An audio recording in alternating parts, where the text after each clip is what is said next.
Friends, நீங்கள் VI sim use பண்ணிட்டு இருக்கீங்களா? வோடஃபோன் வச்சுருக்கீங்களா? இப்போ போர்ச்சுகல் போகிறேன், ஆக்சுவலாக பார்த்தீங்கன்னா யூரோப் போகிறேன். நீங்கள் ஏதாவது கண்ட்ரிக்கு போகிறீங்கன்னு வச்சுக்கங்களேன். இதில் என்ன ஆஃபர் இருக்கும்? இன்டர்நேஷ்னல் ரோமிங் நம்ம ஏன் போடணும்? போடலாமா வேணாமா? இல்லைனா வந்துட்டு அங்கே போயிட்டு அவ்வளோவா யூஸ் பண்ணுறவங்க இங்கே இல்லைன்னா பிரச்சனை இல்லை. இப்போ வேலைக்கெல்லாம் போகிறாங்க, 1 வருஷம் 2 வருஷம்லாம் போகிறவங்க என்ன பண்ணுவாங்கன்னா, மோஸ்ட்லி இந்த சிம்மு கொண்டு போனால் அங்கே நெட்வொர்க் கிடைக்குமா, இல்லை நம்ம வீட்லேயே கொடுத்துட்டு போயிடுவோம், அந்த மாதிரிலாம் நினச்ச ஒரு சிலர் கொடுத்துட்டு போயிடுவாங்க. கொடுத்துட்டு அங்கே இருக்கிற டைம் டிஃப்ரென்ஸும், அப்புறம் பார்த்தீங்கன்னா ஒரு ஃபோன்பே யூஸ் பண்ண முடியாமல், கூகுள் பே யூஸ் பண்ண முடியாமல், கேஷ்க்கு கூட அங்கேருந்து இந்தியாவில் யாரையாவது டிபெண்ட் பண்ணி இருக்கணும். காசை அவங்கக்கிட்ட போட்டு வச்சு இவங்களுக்கு அனுப்புடா அவங்களுக்கு அனுப்புடா அப்படின்னு நிறையா பேர் கஷ்டப்பட்டுட்டு இருக்காங்க. அவங்களுக்கான ஆஃபர் பார்த்தீங்கன்னா, அதாவது பார்த்தீங்கன்னா இன்னும் 1 டே ஆஃபர்லாம் இல்லைங்க, கிட்டத்தட்ட பார்த்தீங்கன்னா 1 வருஷத்துக்கான ஆஃபர் வந்து இன்ட்ரடியூஸ் பண்ணியிருக்காங்க. அந்த பேக்கேஜ் வந்து பார்க்கலாம்.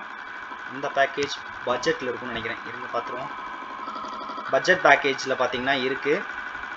டூரிஸ்ட்டாக போகிறீங்கனாலும் கம்மியான பேக்கேஜஸ் வந்து நீங்கள் வெப்சைட்லேயே வந்து விஐயோட வெப்சைட்லேயே நீங்கள் செக் பண்ணிக்கலாம். இதுவுமே விஐயோட இதுலேயுமே பார்த்தீங்கன்னா நீங்கள் அப்ரோடுக்கு போனதுக்கப்புறம் கூட நீங்கள் ரீசார்ஜ் பண்ணிக்கலாம். மற்ற சிம் மாதிரி இங்கேருந்தே பண்ணிட்டு போனோம் அப்படிங்கிறது கிடையாது. பார்த்தீங்கன்னா லோவஸ்ட் ப்ரைஸே பார்த்தீங்கன்னா எனக்கு வந்து 495 ரூபா போட்டிருக்காங்க. 30 நாளைக்கு validity, 50 minute incoming and outgoing calls வந்து கிடைக்கும் அப்படிங்கிறது அவைலபிள் கண்ட்ரிஸ்னு போட்டிருக்காங்க. நெக்ஸ்ட்டு பார்த்தீங்கன்னா அப்படியே கீழே போவோம். இப்போ பார்த்தீங்கன்னா 1 வருஷத்தோட ஸ்கீம் வந்து விஐயில் வந்து 2997 ரூபா வருதுங்க. இது போட்டிங்க அப்படின்னா உங்களுக்கு 1.5 GB நெட்டு ஃப்ரீ கொடுத்துருவாங்க. அதாவது 1 வருஷத்துக்கே இந்த டேட்டா தான் கிடைக்கும். பார்த்து யூஸ் பண்ணிக்கங்க. தண்ணி மாதிரி செலவு பண்ணணும், பாலைவன தண்ணி மாதிரி தான் டேட்டா கொடுக்குறது, கம்மியாக கொடுத்துருக்காங்க. 125 நிமிஷம் incoming and outgoing calls இந்தியாவோடதில் நீங்கள் பேசிக்கலாம். பட் இவங்க மெசேஜஸ் கொடுத்துருக்காங்களா அப்படின்னு பார்ப்போம். நெக்ஸ்ட்டு பார்த்தீங்கன்னா இவங்க அவுட் கோயிங் மெசேஜஸ் எல்லாம் நம்ம மெசேஜ் பண்ணால் 15 ரூபா சார்ஜ் பண்ணுறாங்க. அதாவது நீங்கள் சிம்மை கொண்டு போயிட்டீங்க, வேற ஒரு சிம் இந்த மொபைலில் போடுறீங்க அப்படின்னா உங்களுக்கு ஃப்ரீ எஸ்எம்எஸ் கிடையாது. அப்போது எக்ஸாம்பிள் ஒரு கூகுள் பே நீங்கள் இன்ஸ்டால் பண்ணுறீங்க, ஒரு பேங்க் அக்கௌண்ட் ஆட் பண்ணனா அதுக்கு ஒரு மெசேஜ் போகுதுன்னா அந்த ஒரு மெசேஜுக்கு 15 ரூபா. நீங்கள் என்ன தான் இந்த 2997 ரூபா நீங்கள் ரீசார்ஜ் பண்ணியிருந்தீங்க அப்படின்னாலுமே அதுக்கப்புறமும் நீங்கள் அந்த மெசேஜ் அனுப்புறதுக்காக 15 ரூபான்னு ஒவ்வொரு தடவும் மெசேஜ் அனுப்ப 15 ரூபா சார்ஜ் போகும்.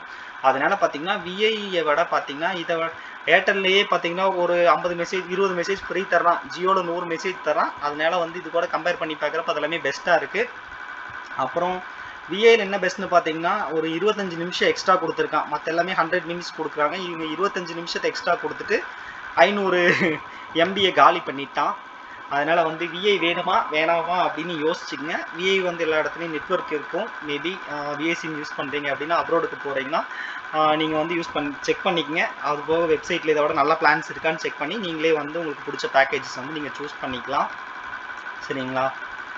நெக்ஸ்ட்டு பார்த்தீங்கன்னா எப்படியும் அப்ரோட் போய் ஒரு சிம் எடுக்க போகிறீங்க, அதுக்கப்புறம் 1 இயர் ஒர்க் பண்ணுறீங்கன்னா இந்த மாதிரி ஒரு பேக்கேஜ் நீங்கள் போட்டிங்கன்னா கிட்டத்தட்ட 250 ருபீஸ் வந்து 1 மந்த்துக்கு வந்து நீங்கள் ரீசார்ஜ் பண்ண கணக்காக வருது. ஏர்டெல்லும் சரி, அதாவது ஏர்டெல்லையுமே 2997 ரூபா, விஐலையும் 2997 ரூபா. ஆனால் ஜியோவில் மட்டும் கொஞ்சம் கம்மி பண்ணியிருக்காங்க. ஜியோவில் மட்டும் கம்மியாக இருக்குது. ஆனால் ஜியோனா இங்கேருந்து நீங்கள் போகிறப்பவே இங்கேயே பேக்கேஜ் போட்டு போகணும். வோடஃபோன்னா நீங்கள் அங்கேருந்து கூட போட்டுக்கலாம், சிம்மை கட் ஆகாமல் அப்படி யூஸ் பண்ணுறதுக்கு. உங்கள் ஃப்ரெண்ட்ஸுக்கு ஷேர் பண்ணுங்கள், அவங்களும் ரோமிங்கில் இன்டர்நேஷ்னல் பெனிஃபிட்ஸ் யூஸ் பண்ணிட்டோம்.